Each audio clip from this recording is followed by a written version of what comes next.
For the Cleveland Browns, the 1975 season began with bright hopes and many new faces. 11 rookies made the team, and more than half became starters under the regime of Forrest Gregg. The Enchanted Forest was well aware the many rookies, combined with the new staff and brutal schedule, did not bode well for the season to come. Most prominent of the newly minted Browns were the team's top 3 draft choices. Oscar Rohn at tight end, number 1 pick Mac Mitchell at defensive end, and Tony Peters at cornerback. Surprise starters were Dick Ambrose and number 68 guard Bob Jackson.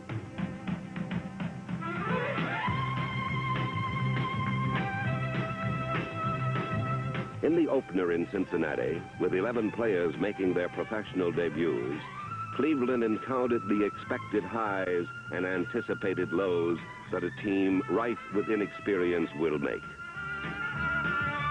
Indeed, the Bengals took a 21-point lead late in the third quarter. Then Greg Pruitt, on a play that signaled the brilliant season he would have, ad-libbed the Browns' first touchdown of 1975.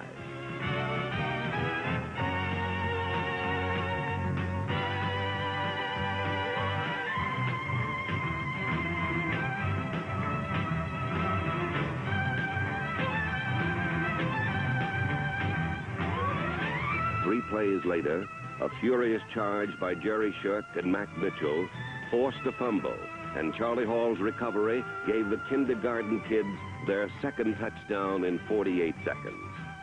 The Browns now trailed by a single touchdown. The defense did its share by stopping Cincinnati, but the offense failed miserably. Incredibly, the Browns had 6 tries from inside the Bengals' 2-yard line, but failed to score the tying touchdown due to poor center snaps. Cleveland's immaturity had hurt them badly in a close game against Cincinnati.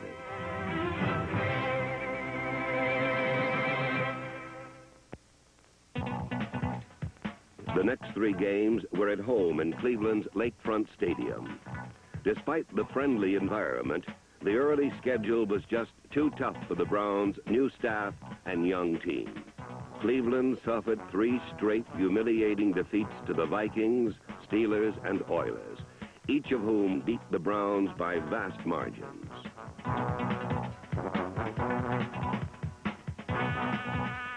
Already in football's strongest division, Cleveland had the added burden of playing the most tortuous schedule in the NFL. Their opponents won a total of 64% of their games. No other team came close to this handicap. On a club that was just getting acquainted, the result was disaster.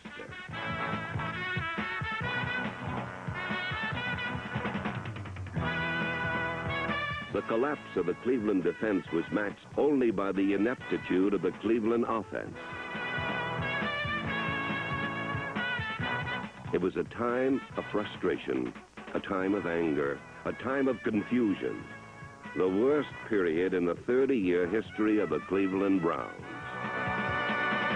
Amid the spreading travail, there was one constant, the cool calm of Forrest Gregg. Through the long losing streak, the rookie coach kept his composure, stuck to his coaching philosophy, and refused to panic. He set an example for his players, and they began to respond. For a subtle but definite turnaround came in Denver in the season's 5th game. The offense, as usual, couldn't put the ball in the end zone. But because of Don Cockcroft, who kicked a team record 5 field goals, the Browns had 15 points on the scoreboard. Due to a suddenly stubborn defense, it seemed enough. Then, with 4 seconds left, Jim Turner kicked the longest field goal of his career. The 53-yard score on the last play of the game erased everything a resolute Cleveland defense and Don Cockcroft's kicking had accomplished, and magnified everything it hadn't. The Browns had lost their 5th straight, this time by a single painful point.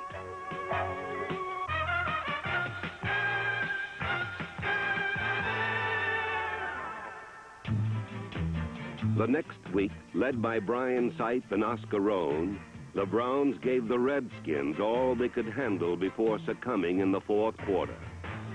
Cleveland's continued improvement was obvious. Week 7 was in Baltimore, and though the Colts scored 21 points in the first half, Burt Jones and company were completely shut off in the second, as the young, improving defense held Baltimore to minus 11 yards passing.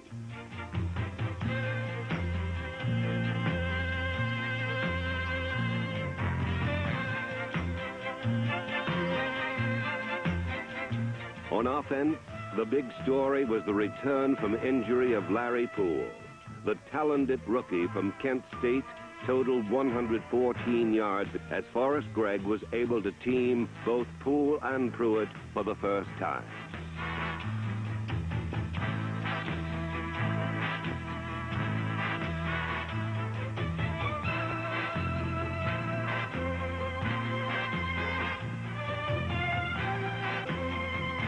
Baltimore's first half splurge made Cleveland losers again, but the Browns had played well against a playoff-bound team.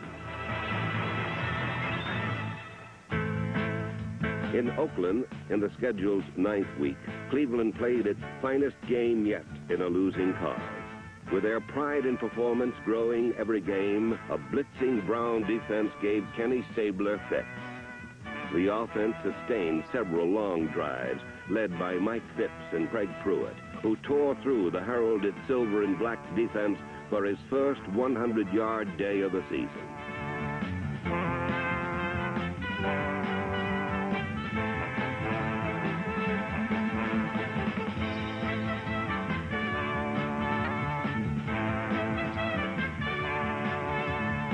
Late in the third period, the Browns were tied with Oakland. Then the Raiders exploded and dealt Cleveland its 9th straight defeat. The next week, however, the long losing streak came to a sudden, unexpected end against arch-rival Cincinnati. Number 26, Billy LaFleur, provided the momentum when he took the opening kickoff 92 yards to the Bengal 2.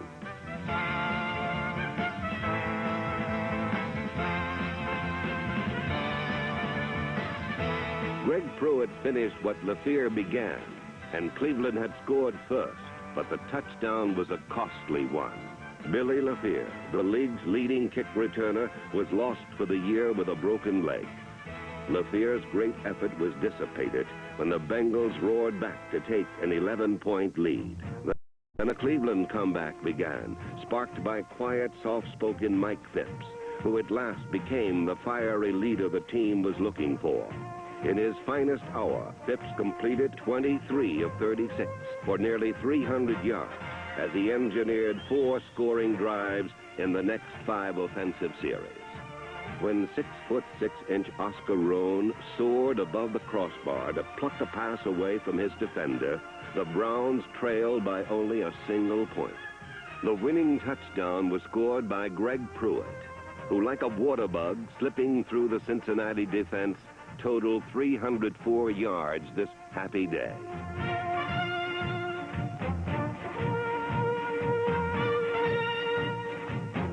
The Browns' defense also got into the act when Jimmy Hill took an interception 56 yards to ice the game.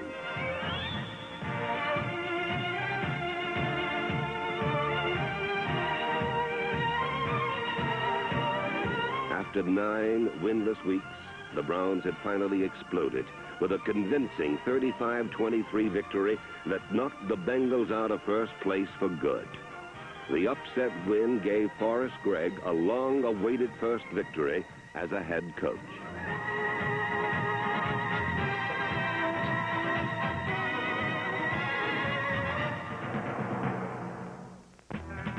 With light finally showing at the end of that long, dark tunnel, the Browns next played the Saints on a rainy afternoon at the stadium. New Orleans led 16-3 into the final quarter when Mike Phipps led a drive that ended with a touchdown pass to Reggie Rucker. Down by 6, the defense held, but the Saints came up with a perfect coffin corner punt that angled out of bounds on the Cleveland 3. What appeared to be the coup de grace instead set the stage for what Forrest Gregg called one of the finest pressure drives he ever witnessed, one reminiscent of his proud past with the Packers. With 10 minutes and 97 muddy yards separating the Browns from victory or defeat, Mike Phipps saved the day. Deep in his own end zone, Phipps barely unleashed a pass that Reggie Rucker took for a first down to keep the drive alive. Suddenly, a Cleveland air attack that had been virtually non-existent was very much in high gear.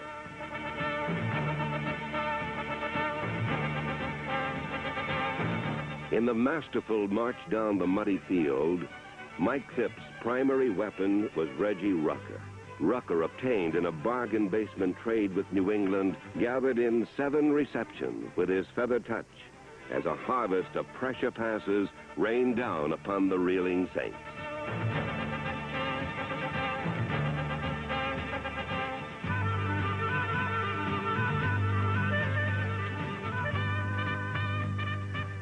Rucker, a man with much to prove this year, made life for his defender, Terry Schmidt, more miserable than the gloomy Cleveland weather.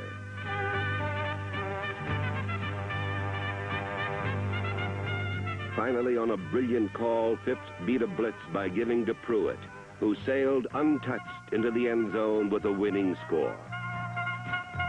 The masterful 97-yard clutch drive gave Cleveland a stirring come-from-behind one-point victory over New Orleans, their second straight win. Suddenly, the 1975 season didn't seem long enough for the Browns.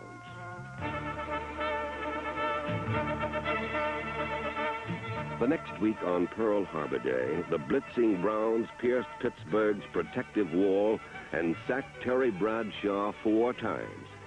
Cleveland scored 17 points, most ever in Three River Stadium, as the team surprised the Steelers and led by 10 points at the half.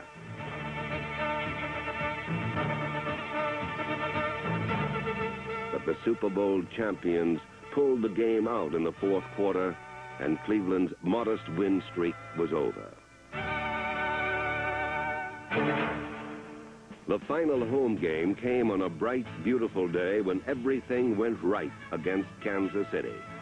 Mike Phipps had another 200-yard passing game, and Reggie Rucker received 6 passes to win the conference title. A devastating defense was led by Mac Mitchell, who had the finest day of his brief career. Mitchell had 4 sacks, including one that produced 2 points on a safety.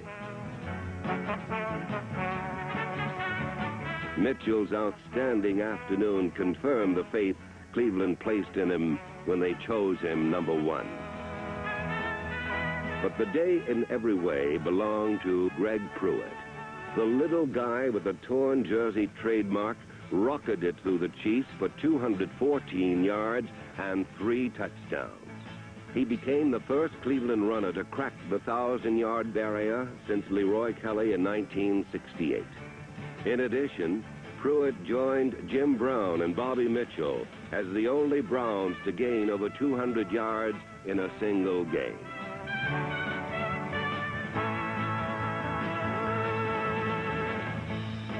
Pruitt's great performance earned him a standing ovation from the Cleveland crowd, and the glow from his accomplishments enveloped everyone, especially the Browns' young offensive line. There is no greater testimony to their development than Greg Pruitt's great season, which reached a crescendo this day against the Chiefs. The Cleveland offense totaled nearly 500 yards in the 40-14 waltz over Kansas City. And for the team and Forrest Gregg, it was a special feeling to be on the right side of a rout. This very bright spot in a very bad season hopefully will serve as a launching pad to better things for the Browns in 1976.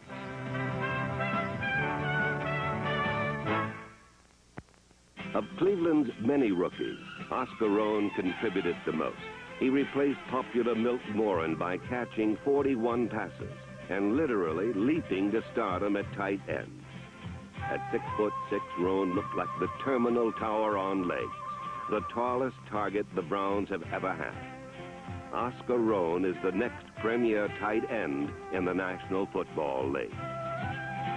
For Larry Poole, what began as a brilliant rookie year was ruined by injuries. But when he did play, the hometown hero from Kent State showed his size and exceptional balance, give him the tools to be the slashing, tackle-breaking runner the Browns so desperately need.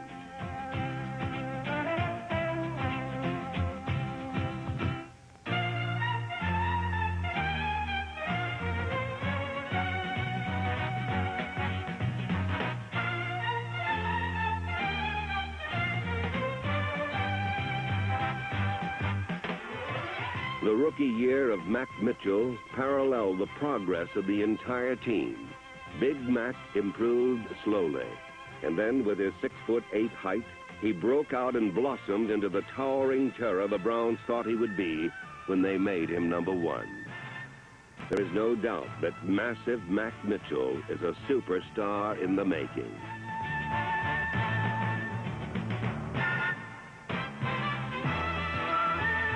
Dick Ambrose has the face of a prize fighter and the punch to back it up. The rookie replaced Bob Babich at middle linebacker and earned the nickname Bam Bam with his blistering style of play. Number 52 fits in perfectly with Forrest Gregg's philosophy of aggressive, hard-hitting defense. Young Dick Ambrose should be the Browns' middle linebacker for many years to come. Tony Peters, number 20, felt the brunt of the forced feeding program more than anyone. The rookie cornerback was burned early and burned often, but improved impressively each game.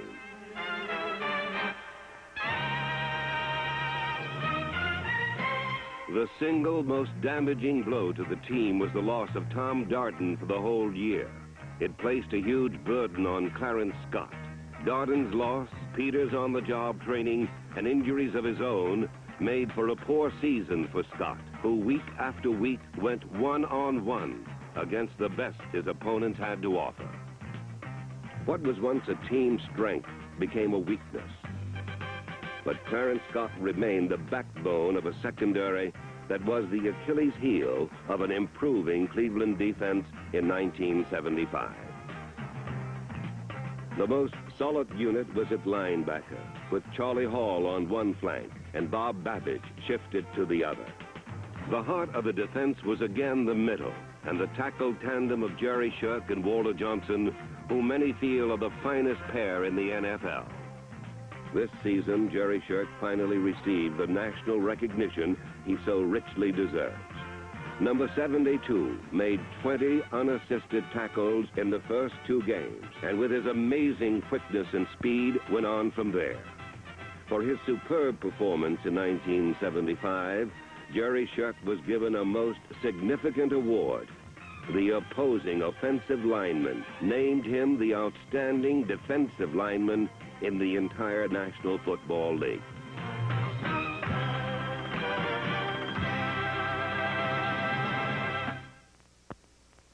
Mike Phipps had reason to smile about his receiving corps. Contrasted with the vast potential of Steve Holden was the emergence of Oscar Rohn and the magnificent season of number 33, Reggie Rucker.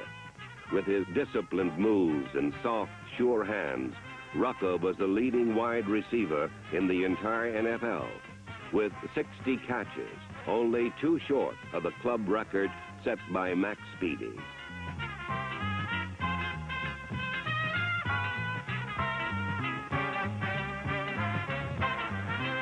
It was Rucker's fine performance, coupled with the development of a young offensive line led by Doug Deacon, number 73, and included Chuck Hutchison, Barry Darrell, Bob McKay, Bob Jackson, and Tom DeLeon, plus the dramatic mid-year reincarnation of Mike Phipps that has given the Cleveland organization so much hope for the immediate future.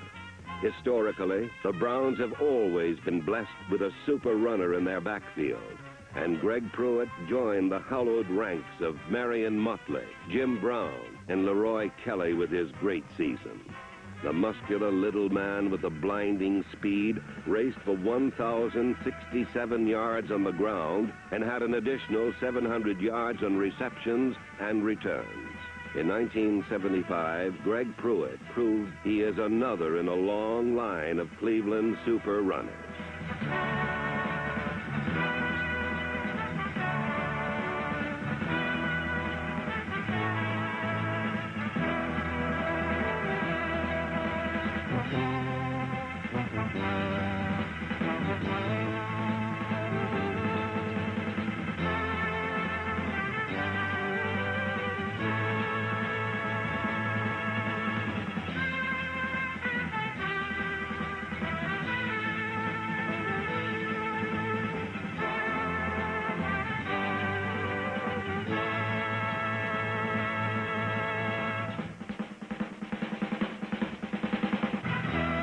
Sensational Greg Pruitt, with his straightaway speed and hairpin turns, is an exciting sight. A glittering showcase of talent in orange and brown.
Greg Pruitt is not the whole story for Cleveland. The 1975 Browns made great progress in a short time. Talent tied together with pride will hasten a return of the glory years for the Cleveland Browns.